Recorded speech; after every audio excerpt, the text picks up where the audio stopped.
right.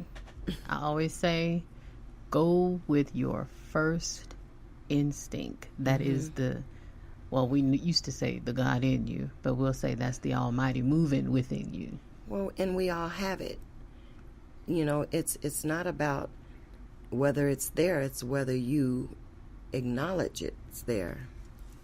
But is it's it an there. acknowledgement, or is it more of whether you trust it? Well, in order to trust it, you have to acknowledge it first. That's very true. Can you turn my volume up? That's for real. That's for real. Family, you are in studio live with your girl Spirit Child, and our co-host this evening, Miss April Phillips. Definitely All right, sis. a soul child. So, inquiring minds want to know, what did you do to get yourself from homeless back into somewhat of a state of stableness? Well, to be really honest, I did what a lot of women would do. I found a man that could save me. That's real. That's real talk. And once I did that, then I started working on my potential. But I need to be saved at first. In a situation where survival, I'm not sure that most would have fared as well.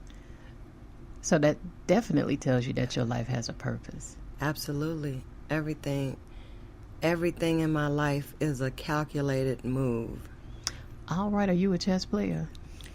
I play chess, but I don't play chess. Oh, shuck it down. My chess has real bodies. Do tell.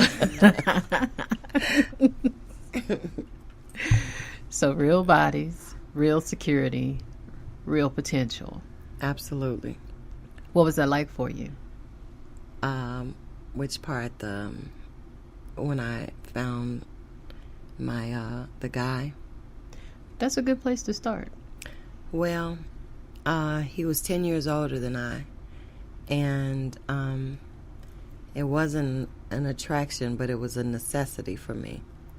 Well, So I went with the necessity over what I felt. And but it wasn't just a necessity for me at that moment. It was a necessity for my journey, but I didn't know that at the time. But when I reflect back on it, I needed it because, well, my children I have came from that. So therefore, it was a necessity both ways. It was a two-way necessity. So you would say, or as I would say, everything is always in divine order. So this gentleman came into your life so that you could bring forth your babies? So I could bring forth my babies, but also so that I could birth myself. Oh, right then. And I think that's a story in of itself as well. Yeah, because I was hidden. I had been so camouflaged by my experiences that myself was not there. So I needed that too, as a big reveal for who I am. So what was the big reveal?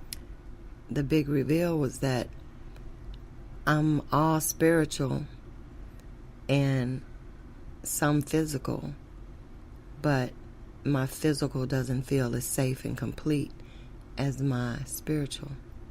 My spiritual is what shines and what stands out and what makes people think they're seeing something physical, but it's all spiritual. I like that. That's a good analogy. That I think we talked about this, and maybe it wasn't me and you, but maybe in another set. Was this the part of your life where you go into the cocoon and come out as the beautiful butterfly?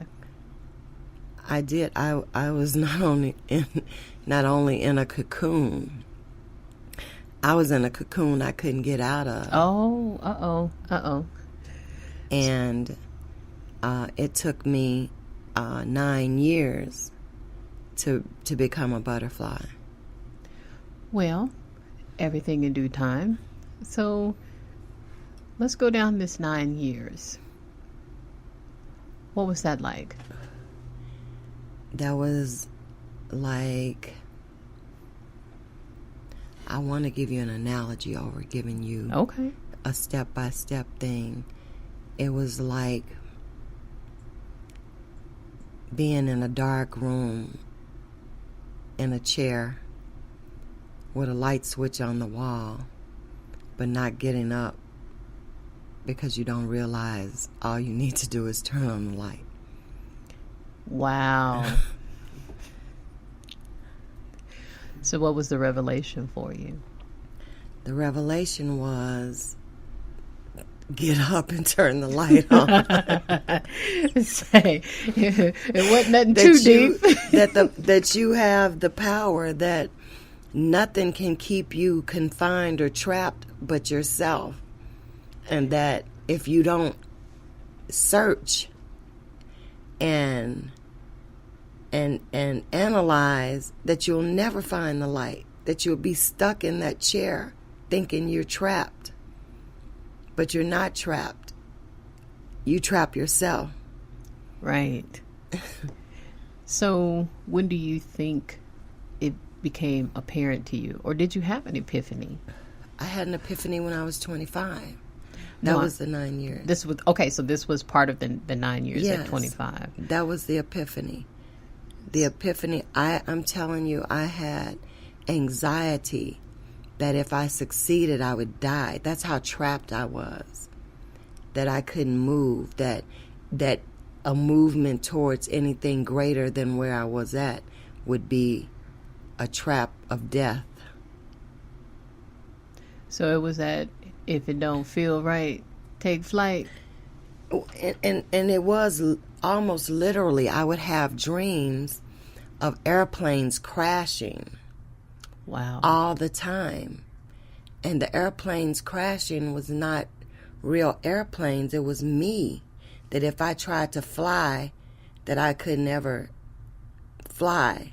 I would crash. That was me holding myself in a dormant state, stagnant. And you know, when you're stagnant, everything around you stinks. Like shit. Mm-hmm. Absolutely. So in this cocoon, in these 9 years, do you think it was more of a self-imposed prison, or was there some external factors that built up these walls? It was a fear-based prison. It was the fear of everything that had happened, and knowing that for me, that's all there was.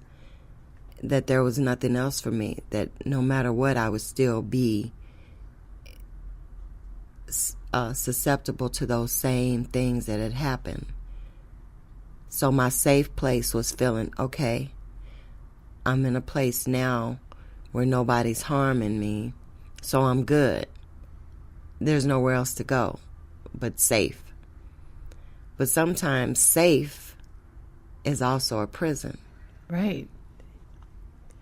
It's kind of like the Stockholm Syndrome, where the victim starts to empathize. Yeah. But my abuser was the abuse. Now that's deep. My abuser was just the memory. That's how fear does you. Fear will remind you of all the bad feelings that you've ever had and abuse you even more. Right? So you're abused by your own mind. That is some pretty heavy stuff right there. I don't think I've ever heard anyone put it quite that eloquent. And so these are the conversations that our listeners want to hear. Family, right now you're listening to Spirit Speaks with your host, Spirit Child. That would be me. And our in-studio guest this evening, Miss April Phillips. We're crossing down this road from there to transformation to where we are now and where we want to go. We hope that you will Invite a friend to listen to Spirit Speaks as we grow our audience and continue with this series of finding ourselves. So, April, as we get closer to the first break, I want to ask you, what do you believe is your single greatest accomplishment? And then the follow-up question is how you achieved it. God, I'm going to do the human thing with that.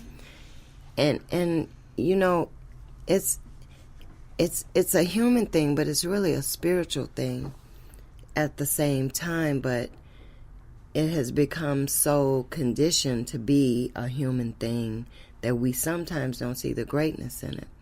But my single greatest thing I've ever done was creating a child. To have something come from another dimension through me into this dimension. How can anything be greater than that? Right. There's a power of creation that we don't even realize how great it is. We have taken it and brought it down to such a normal and regular thing that we don't even understand that we are a vehicle for that travels from the spirit world into the physical world, or the metaphysical into the physical.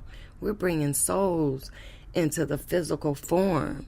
How much greater can anything be? Sure, you're right. Mm-hmm. So, birthing a child, to me, there's nothing greater, because you are not only creating and bringing something that's traveling from one dimension to the other, you have given part of your soul in the process. Right. So that would make absolute sense to me, being a mother. And I always tell young girls, do you realize every time you attempt to bring a child into the world, you have 1 foot in a grave? Absolutely. And 1 foot on this physical plane, and the things that happen in the transference can equal life or death. Absolutely. So Absolutely. I subscribe to that one. I receive that one. That is a great act. But even more so than that, that's a lesson that some of these young folks need to truly understand. Yeah, it's a great thing. It's just the thought of it is so great. It's so great, but we have just been conditioned to think it's just an average thing, but it's one of the greatest things that anybody could ever do. And to think that as a woman, you're entrusted with a deed that is responsible for all of life existing on a plane. How much greater can anything be? Right. You have such a responsibility on you as a woman that I don't care, in your greatest dreams and in your greatest thoughts, you can never imagine it if you've never experienced it. Right. So I know you. So that conversation that often comes about from those who don't have children, when they tell you how to bring yours up. Have you had that conversation before? I've had conversations with people on how they think children should be raised. I think that I have such a presence that people don't try me like that. And I would believe that. But it's not unheard of to me. But I understand humanology better than a lot of people. Uh-oh, I like that word. I'm going to write that one down too. Humanology. Yes. And, when you get to a place in your life where you know yourself, Mm-hmm. you start to see how reflection really works. And when people give you advice, you can't be offended or take it personal, because a lot of times people are reflecting